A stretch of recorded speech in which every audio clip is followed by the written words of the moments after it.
Ang walang kapantay na martial god, unang yugto. Kabanata 1051, Pagpatay. Ang dragon ay umungal at bumalik kay Linfang. Nawala ang lakas nito at naging kalmado muli ang lahat. Gayunpaman, hindi huminahon si Qiu Yuzin. Nakakatakot ang dragon na iyon. Paano nagkaroon ng lakas ng dragon si Linfang? Hindi iyon lakas ng dugo, iyon ay purong dugo ng dragon.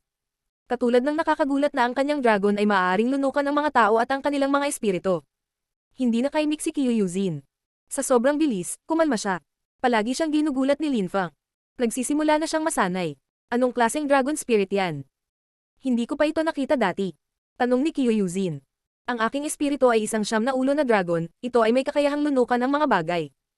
Ito ay hindi isang tunay na dragon, bagaman. Kamakailan lang ay nakaabsorb ako ng totoong dugo ng dragon na nagpabago sa aking dugo pati na rin sa aking espiritu. Sagot ni Linfang.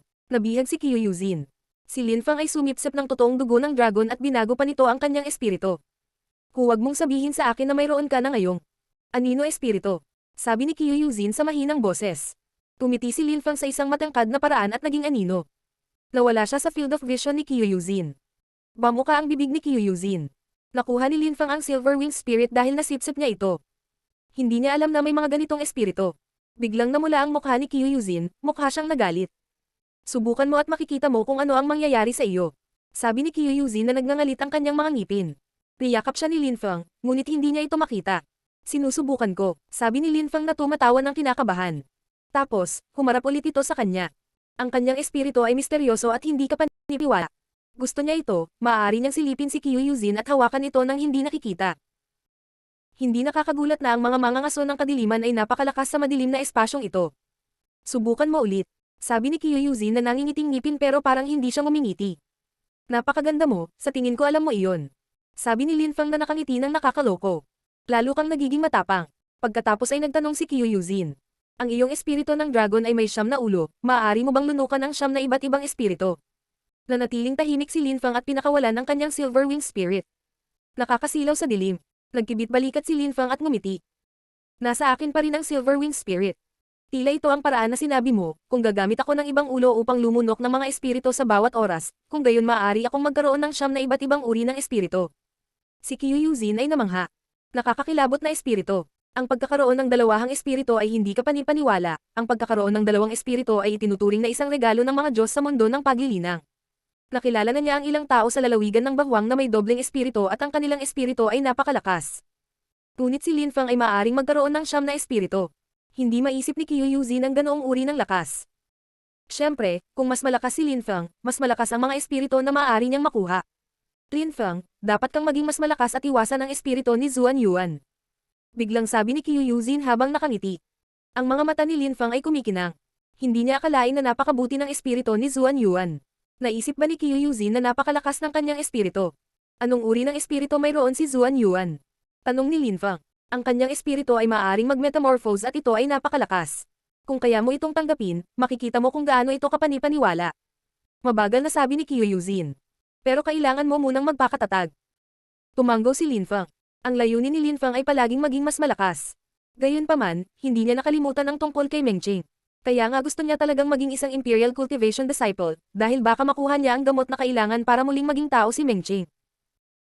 Kung sapat ang kanyang ranggo, magkakaroon siya ng pagkakataong makilala sina Emperor Shi at Emperor Yu at tanungin sila kung saan kukuha ng gamot. Ituloy natin para makaalis tayo sa lalong madaling panahon. Sabi ni Linfang. Tumanggo si Qiu Yuzin. Kung mas maaga silang makaalis, mas maganda ito para sa kanilang pagsusulit. Isang magandang babae ang nakaupo na nakakross ang paa at tila nagsasanay sa paglilinang. Nakasuot siya ng puting damit at napakaganda. Sa pagkakataong iyon, may nakakita sa kanya sa di kalayuan. Ang kanyang mga mata ay kumikislap sa masamang paraan. Gusto niyang patayin ang magandang babaeng iyon na nagsasanay ng cultivation sa labas. Masyado siyang pabaya. Napakaganda mo, hehe. Nakangiti ng masama ang taong iyon.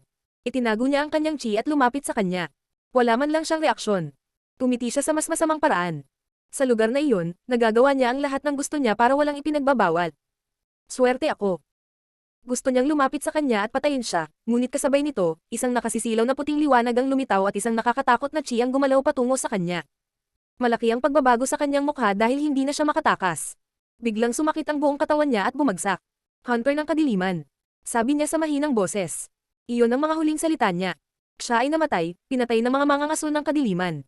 Tumayo ang magandang babaeng nakaputi at mago. Siyempre, ang magandang babaeng iyon ay si Qiu Yuzin. Napagpasyahan nilang huwag manghuli ng iba, sa halip ay naghintay sila na dumating sa kanila ang kanilang biktima. At least, nakapatay sila ng mga taong gustong pumatay sa kanila. Maraming tao ang gustong pumatay sa kanila. Sa bawat oras na pumatay sila ng isang tao, ito ay pareho. Maaaring ginamit ni Lin Fang ang kanyang espada upang laslasin ang kanilang lalamunan o ang kanyang lakas ng demonyo para suntukin sila. Pagkatapos nito, maaaring pumasok si Qiu Yuzin at tapusin sila. Sa napakaikling panahon, napatay na ni Lin Fang ang 35 katao at si Qiu Yuzin 52. Sinusubukan pa rin ng maraming tao na maunawaan kung bakit sila ipinadala ng mga emperador doon.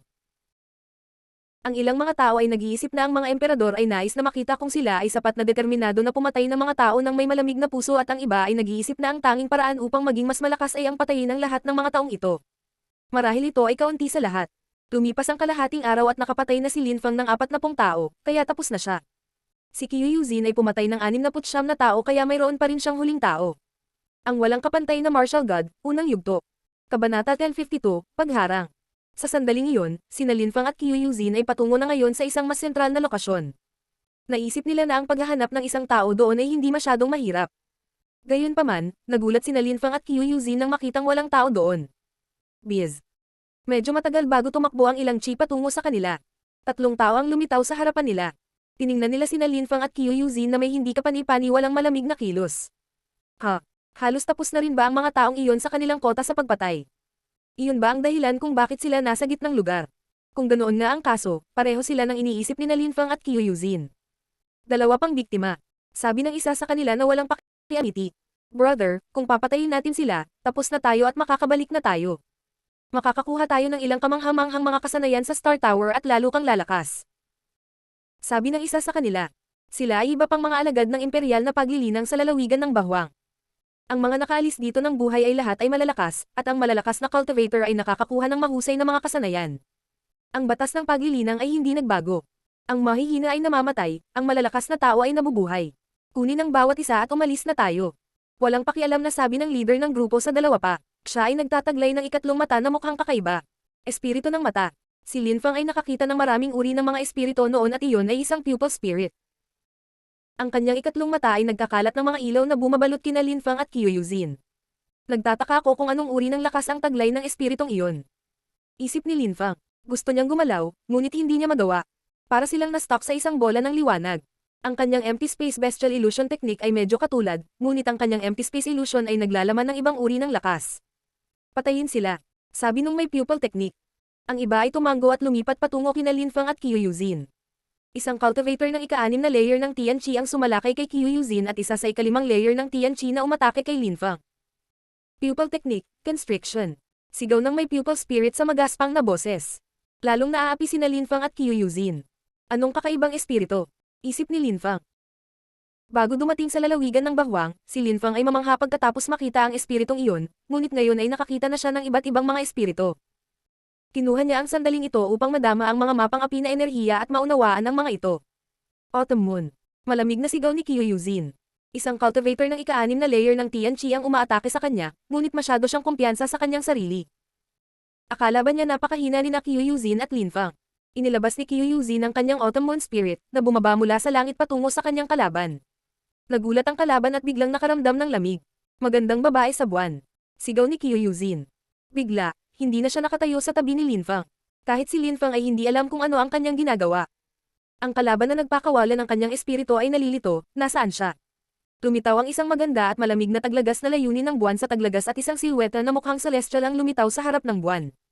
Magandang babae sa buwan. Walang pakialam na ngumiti si Lin Fang. Iyon ay isang magandang pag-atake.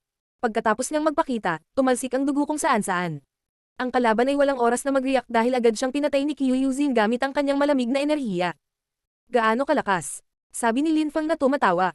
Ang 2 pa ay namangha at galit na galit, lalo na ang may pupil spirit. Si Qiu Yuzin ay madaling nakalaya mula sa kanyang pupil spirit at pinalaya ang kanyang sariling espiritu. Tapos na ako. Tapos na si Qiu Yuzin, nakapatay na siya ng 70 tao ngayon para makaalis siya kasama si Lin Fang. Natapos sila sa loob ng 2 araw, ang pagiging Emperor Shi at Emperor Yu Imperial Cultivation Disciples ay hindi dapat maging mahirap sa tagumpay na iyon. Kumbinsido si Lin Fang na nasa top 10 man lang sila. Patayin siya. Sabi ng cultivator na may pupil spirit na nanlilisik kay Lin Fang. Pinipigilan pa rin niya si Lin Fang ng kanyang pupil spirit. Mamatay. Sigaw ng cultivator ng ikalimang layer ng Tianqi. Naramdaman ni Linfang ang malamig at mapang-ipang lakas na gumagalaw patungo sa kanya nang lumitaw ang dambuhalang kamay. Ang isang ordinaryong cultivator ng ikaapat na layer ng Tianqi ay agad na papatayin ng pag-ataking iyon. Paano ka magiging kumpiyansa sa gayong mahinang pag-atake? Malamig na sabi ni Linfang. Inilabas niya ang kanyang batong pangdemonyong tinatakan na pagkatapos ay bumangga sa napakalaking kamay. Mamatay. Si Linfang ay nanatiling hindi gumagalaw sa kalangitan. Ang suntok ng kanyang kalaban ay bumangga sa kanyang demonyong sealstone habang kumikislap ang mga ilaw at nagkalat ang suntok sa bawat direksyon. Mukhang masama ang loob ng kalaban ni Linfang habang tumatakbo siya pabalik. Gayunpaman, bumagsak sa kanya ang demon sealstone ni Linfang.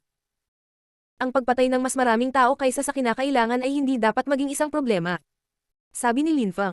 Sinuntok muli ng kanyang kalaban ang hangin sa kanyang direksyon, ngunit bumagsak ito sa bato ng demonyong selyo. Ang mga dagandong ay kumalat sa hangin habang ang malalakas na enerhiya ay lumabas mula sa bato at sumabog, na nagtutulak sa kaaway palayo at pinatay siya. At pagkatapos ay mayroong isa, yung may pupil spirit na mukhang desperado. Halos tapos na sila at naisip na hindi magiging problema ang pagpatay ng 2 pang tao bago umalis. 2 piraso ng basura, sinabi niya. Pagkatapos, itinapon niya ang sarili kay Linfang.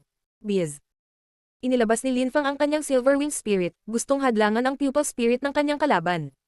Sa tingin mo lalabas ka? Malamig na sabi ng kalaban. Ipinagpatuloy niya ang paghihigpit kay Linfang ng kanyang pupil spirit.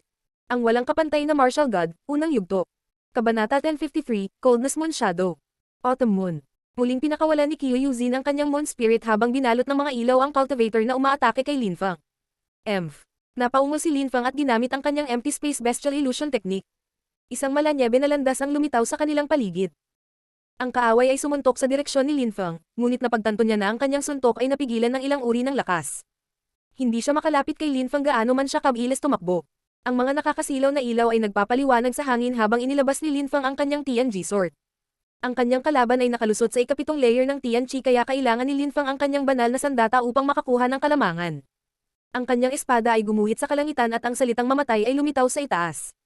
Sa isang iglap, isang nakakatakot na lakas ang lumabas mula rito. Isang banal na sandata. Nabigla ang kalaban. Nakita niya ang liwanag ng bituin na naging isang nakakatakot na chi habang inaapi siya nito. Sumimangot siya, iniisip kung paano nagkaroon si Linfang ng Demon Sealstone, isang banal na sandata at kaya niyang patayin ang mga cultivator ng ikalimang layer ng Tianqi. Kalamigan ng Moon Shadow. Sabi ni Kyuyuzin.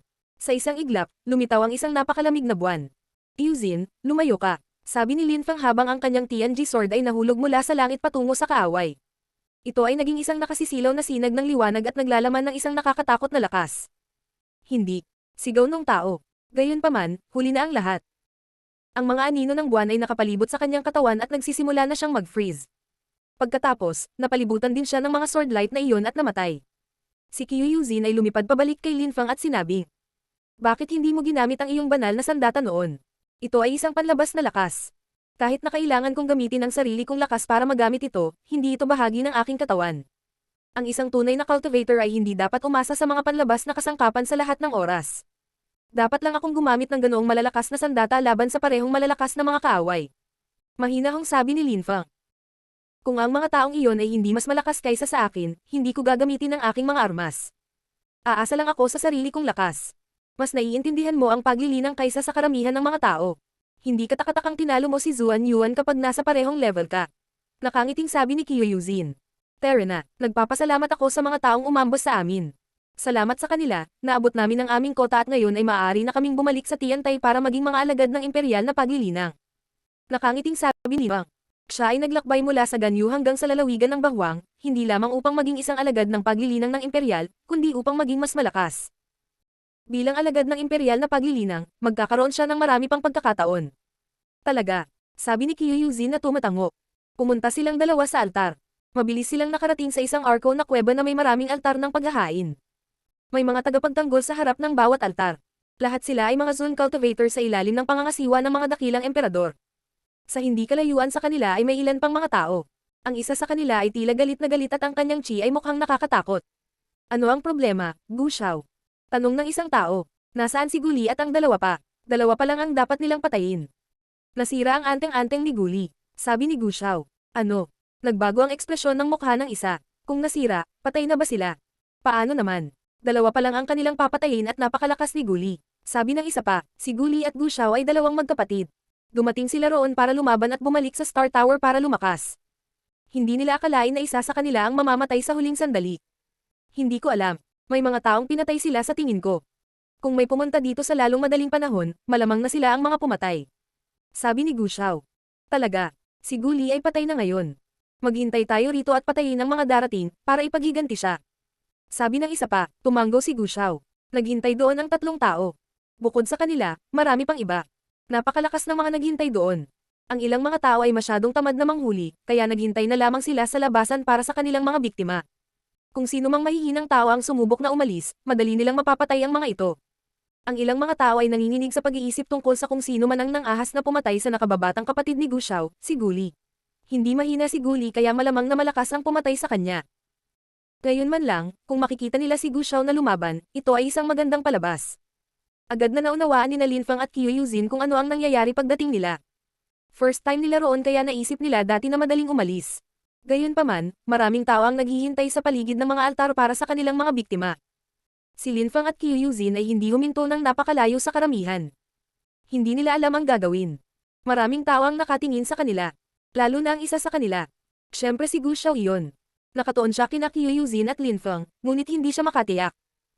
Si Qiu Yuzin ay nakalusot sa ika-7 layer ng Tianqi at si Lin Fang ay nakalusot lamang sa ika-4. Si Gu Li at ang kanyang 2 kaibigan ay nakalusot sa ika-7, ika-6 at ika-5 layer ng Tianqi, napatay kaya sila ni Lin Fang at Qiu Yuzin. Kayong dalawa, halika dito. Malamig na sabi ni Gu Xiao. Para siyang leader nila. Nakalusot si Qiu Yuzin hanggang sa ika-8 layer ng Tianqi. Kumunat ang noo ni Lin Fang, kamukha niya ang kakapatay lang nila. Anong gusto mo? Sabi ni Lin Fang na walang pakialam, hindi gumagalaw. Sinabi niya na pumunta ka dito, hindi mo ba narinig? Agresibong sabi ng isa sa mga kaibigan ni Gu Xiao. Dahan-dahang ibinaling ni Lin Fang ang kanyang ulo at tumingin sa kausap lang. Si Lin Fang ay nakalusot lamang sa ika-4 na layer ng Tianqi at medyo mayabang. Ang walang kapantay na martial god, unang yugto. Kabanata 1054, Banal na Sandata. Isa lang ang gusto kong itanong sayo. Sabi ni Gu Xiao. 3 lang ba ang pinatay mo habang papunta ka dito? Tulad ng inaasahan. Tama si Lin Fang. Kaya naman kamukha ni Gu Xiao ang kakapatay niya lang. Ginawa namin. Sabi ni Lin Fang. Walang silbi ang pagsisinungaling, malalakas at mayabang ang mga taong iyon, aatake sila kahit magsinungaling si Lin Fang. Naglabas si Gu Xiao ng malamig na chi nang marinig niya si Lin Fang. Gu Xiao, gusto mo bang ikaw mismo ang pumatay sa kanila o dapat kaming tumulong? Tanong ng isa niyang kaibigan. Iwan mo sa akin. Pananakot na sabi ni Gu Xiao habang pinakawala ng isang napakalamig na chi. Isang cultivator ng ika-8 layer ng Tianqi at 2 cultivator ng ika-7 layer ng Tianqi. Tumingin si Lin Fang sa kanila. Pinatay mo ang kapatid ko kaya dapat malakas ka, sabi ni Gu Xiao na nakatingin kay Qiu Yuzin. Siya ay kumbinsido na si Qiu Yuzin ang pumatay sa kanyang kapatid dahil si Lin Fang ay nakalusot lamang sa ika-4 na layer ng Tianqi. Maganda at malakas ka, sa kasamaang palad, matatapos na ang buhay mo dahil pinatay mo ang kapatid ko. Walang pakialam na sabi ni Gu Xiao. Haha, Gu Xiao, hindi ba sa tingin mo ay mas makakabuti kung magsaya kasama siya bago siya patayin? Tanong ng isa niyang kaibigan. Tama, Gu Xiao, napakaganda niya. Dapat mo siyang subukan. Sabi ng isa pa, nagsimulang tumawa ang maraming tao. Malamig na tiningnan sila ni Lin Fang habang hinuhubad niya ang kanyang Tianqi sword. Isang banal na sandata. Tumigil sila sa pagtawa at tumingin sa Tianqi sword ni Lin Fang. Lahat sila ay mukhang matako, gusto nilang nakawin ito. Isinulat ni Lin Fang ang salitang mamatay sa hangin. Ang salitang iyon ay naglalaman ng nakakatakot na enerhiya na may ilang mga banal na marka sa loob nito. Nagulat si Gu Xiao. Isang banal na sandata, marahil siya ay isang cultivator mula sa isang mayamang pamilya. Baka ikaw talaga ang pumatay kay Gu Li. Kailangan din kitang patayin kung ganoon. Sabi ni Gu Xiao. Biz. Pinaliwanagan ng liwanag ng bituin ang kapaligiran. Isang trail ng liwanag ang sumunod kay Lin Fang habang ginagalaw niya ang kanyang Tianqi sword. Banal na marka ng lakas. Ang daming namangha. Bihira na makakita ng cultivator ng ika-4 na layer ng Tianqi na maaaring gumamit ng mga banal na marka. Biz. Biz. Biz. Ang mas magulong chi ay sumalakay sa kapaligiran at naglabas ng mga tunog ng pagsipol. Parang may constellation sa langit. Napakabilis, napagtanto ng karamihan na si Lin Fang ay gumuhit ng espada sa kalangitan. Ito ay isang nakasisilaw na espada na hinugot na may mga banal na marka. Kahit na ang mga cultivator ng ika-7 layer ng Tianqi ay napagtanto kung gaano kalakas si Lin Fang. Bakit wala nang nagbubulungan? Walang pakialam na tanong ni Lin Fang. Mamatay. Malamig na sabi ni Lin Fang. Bigla siyang lumingon at lumitaw ang mga nakakasilaw na ilaw. Hindi. Ang ilang mga tao ay nakasimangot, ang ilan ay naging nakamamatay na namutla. Narinig ni Lin Fang na pinahiya nila si Qiu Yuzin kaya gusto rin niya silang patayin. Ang iba sa kanila ay mukhang desperado, ang iba naman ay takot na takot. Sa anumang kaso, huli na para tumakbo ngayon. Ang nakakatakot na lakas ni Linfang ay sumalakay sa lahat ng nasa paligid nila at isang layer ng alikabok ang tumataas mula sa lupa. Nasira ang kapaligiran at kumaluskos ang lupa. Walang imak ang iba. Nilipol ng kanyang espada ang lahat ng taong nanunuya kay Kyuyuzin. Gaano kalakas? Tumanggo ang lahat. Hindi inatake ni Linfang si Gu Xiao, inatake niya ang mga unang nagpahiya kay Kyuyuzin. Kailangang mamatay ang mga nang-ahas na hiyain siya dahil kailangan niyang protektahan ang mga babaeng mahal niya. Tumingin si Kyuyuzin kay Linfang, nakaramdam ng init ang kanyang puso. Hindi gaanong nagsalita si Linfang. Tumingin siya kay Gu Xiao at sa kanyang dalawang kaibigan. Hawak niya pa rin ang kanyang Tianji sword. Malamig niyang sinabi, "Ikaw naman." Gayunpaman, kumilos si Gu Xiao na parang hindi niya narinig si Linfang. Tumayo siya roon at sinabi, "Sa iyong banal na sandata at sa lakas ng banal na marka na taglay nito, maaari mong talunin ang sinumang ordinaryong cultivator ng ikasyam na layer ng Tianqi. Gayunpaman, hindi lang ikaw ang may banal na sandata. Ngayon, mamamatay ka at magkakaroon ng bagong mayari ang iyong sandata." Pagkatapos ay naglabas si Gu Xiao ng isang gintong kampana, ito ay nakasisilaw at ang tunog nito ay nagpang-inag sa mga tao. Isang banal na sandata. Ang daming namangha. Ang banal na sandata ni Gu Xiao ay tila naglalaman ng kapangyarihang sumasabog. "Yuzin, sumunod ka sa akin." Sabi ni Linfang kay Yuzin, gamit ang telepathy, pagkatapos niyang makita ang banal na sandata ni Gu Xiao. Naglabas si Linfang ng kaunting lakas ng espada. Parang bumukas ang espasyo sa harapan nila. Kasabay nito, lumitaw ang mga snowflake. Ang kanyang snow at sword chi ay naghahalo. Ang Tianji sword ni Linfang ay naglalaman ng hindi kapani-paniwalang lakas, ngunit mukhang walang malasakit si Gu Xiao. Si Linfang ay nakalusot lamang sa ika-4 na layer ng Tianqi at siya ay nakalusot sa ika-8. Pareho silang may armas, kaya hindi siya matalo ni Linfang. Mamatay. Galit na sigaw ni Linfang. Tumayo ang mga kaibigan ni Gu Xiao. Si Gu Xiao ay may banal na sandata kaya madali para sa kanya na talunin si Linfang. Sa anumang kaso, nakalusot sila sa ika-7 layer ng Tianqi, ngunit kahit na hindi nila kayang makipagkompetensya kay Linfang. Nakapatay lang siya ng grupo ng mga tao na kasing lakas nila. Empty Space Bestial Illusion Technique. Kasabay nito, binato ni Linfang ang kanyang ilusyon. Hinawakan niya ang kamay ni Kyuyuzin at tumakbo patungo sa altar ng mabilis hanggat kaya niya. Ang kanyang sword energies ay bumagsak sa gintong kampana ni Gu Xiao at isang nakakatakot na ipoypo ang lumitaw. Biz. Biz. Ang mga tao ay namangha. Binaliwala ni na Linfang at Kyuyuzin ang lahat at itinapon na lamang ang kanilang mga sarili sa mga altar. Drink in. Tinapik ni Gu Xiao ang kanyang gininto ang kampana at sa isang iglap, hinigop ng kampana ang lahat ng lakas ng espada. Riyanig nito ang kampana, ngunit wala na. Boom! Isang suntok ang dumaan malapit kay Linfang, ngunit sa halip ay bumagsak sa ilusyon. Ang Manyab Tunnel ay yumanig, ngunit wala na. Walang laman na ilusyon sa espasyo. Nakita nila si Linfang na dumaan malapit sa kanila. "Saan ka pupunta?" sabi ni Gu Xiao. Isang bahaghari ang lumabas mula sa kanyang gintong kampana at ito ay naging napakalaki. Ang lahat ay biglang napalibutan ng mga makukulay na ilaw na iyon, kabilang ang Snowy Tunnel ni Linfang. Ang walang kapantay na martial god, unang yugto. Kabanata 1055, kasuklam-suklam na pag-atake. Napakalakas ng banal na sandata. Naisip ng karamihan. Ang banal na sandata na iyon ay maaaring maging isang dambuhalang, sinaunang kampana at ang kapangyarihan nito ay may malaking abot. Si Linfang ay nasa kanyang ilusyon, ngunit tulad ng lahat, napapaligiran siya ng mga enerhiya ng gintong kampana. Biz. Patuloy na tumunog ang gintong kampana. Masakit ang tenga ng mga tao ngayon. Si Linfang at Kyuyuzin ay malamang na nagdurusa ng higit sa lahat, gayunpaman, sila ang mga target pagkatapos ng lahat. Tumalon si Gu Xiao at damapo sa kanyang gintong kampana. Bakit galit na galit si Gu Xiao? Naisip ng karamihan nang dumating sila malapit sa altar. Ang mga altar ay ginawa gamit ang deployment spell. Mayroong 20 hanggang 30 altar na nangangahulugang mayroong 20 hanggang 30 grupo ng impluensya doon. Ang nagsabi niyan ay isang matandang lalaki na nagtataglay at hindi kapani-paniwalang chi. Ang altar na pinuprotektahan ng matanda ay may nakasulat na Tianlong sa itaas nito. Ang Tianlong ay ang pangalan ng isang emperador at si Gu Xiao ay tiyak na isa sa mga Imperial Cultivation Disciples ni Tianlong. "Pinatay niya ang kapatid ko kaya kailangan ko siyang patayin," sabi ni Gu Xiao. "Maaari mong gamitin ang iyong mapang api na lakas na may mga banal na marka, madali mo siyang papatayin at ipaghiganti ang iyong kapatid," sabi ng matanda. Emph. Sa sandaling iyon, malamig na umungol ang isa pang matandang lalaki at sinabi, "Ito ay dapat na isang ligtas na lugar, bawal ang makipag-away dito. Ilagay mo ang iyong mga armas." Noong nakaraan, ang mga emperador na lumikha ng lugar na iyon ay nagpasya kung gaano karaming tao ang kailangang patayin ng mga cultivator para umalis at ang lugar sa paligid ng mga altar ay dapat maging isang ligtas na lugar. Walang nakakaalam kung saang pamilya kabilang si Linfang. Ang alam lang nila ay nasaktan niya ang mga disipulo ni Emperor Tianlong. "Sa tingin mo pag-aari mo ang lugar na ito o ano?" Sabi ng disipulo ni Emperor Tianlong sa isa pang matanda. Si Emperor Shi at Emperor Yu ay nag-organisa ng mga pagsusulit upang mag-recruit ng mga alagad ng imperial na paglilinang at hanggang ngayon, wala pa sa kanila ang nakarating sa altar. Abangan natin kung gaano karaming tao ang makakalabas. Noong una, sinabi nila na gusto nilang mag-recruit ng 81 katao, ngunit kung mamatay silang lahat dito, nakakatawa iyon.